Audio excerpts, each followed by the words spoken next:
Comme un petit air d'Italie au sud du Massif central. Dans le champ de Francis Boni, ces bufflonnes remplacent les vaches de race salaire. C'est très docile, c'est plus facile à nourrir et puis le prix du lait est quand même beaucoup plus avantageux qu'un lait de vache. Et pour cause, le lait de bufflonne se vend 3 fois plus cher que celui d'une vache laitière.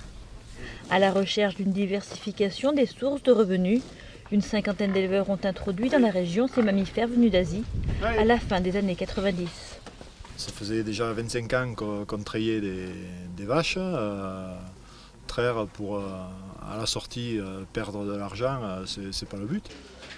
À l'heure de la traite, les bufflonnes produisent toutefois 3 fois moins que les vaches en quantité. Un lait considéré par certains comme un or blanc aux nombreuses vertus nutritionnelles. Par rapport au lait de vache, c'est un lait qui a un profil d'acide gras complètement différent, très riche en oméga 3, très équilibré entre oméga 3 et oméga 6, donc c'est un très bon profil d'acide gras. C'est des fromages qui sont riches en matière grasse certes, mais c'est de la bonne matière grasse, c'est relativement bon pour la santé, quoi.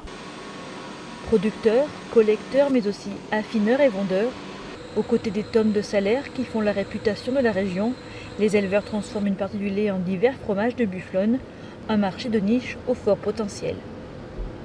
Des lancements de produits prochainement sur de la tome et de la tomette, et puis d'autres projets qui sont dans les cartons pour vraiment valoriser ce lait qui est atypique et qui permet d'avoir des fromages avec beaucoup de goût, avec le côté suave, crémeux, qui sont vraiment notre point fort.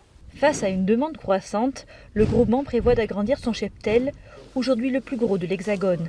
Objectif, installer définitivement la bufflonne dans le paysage français et pourquoi pas faire de la fameuse mozzarella di bufala un produit made in France.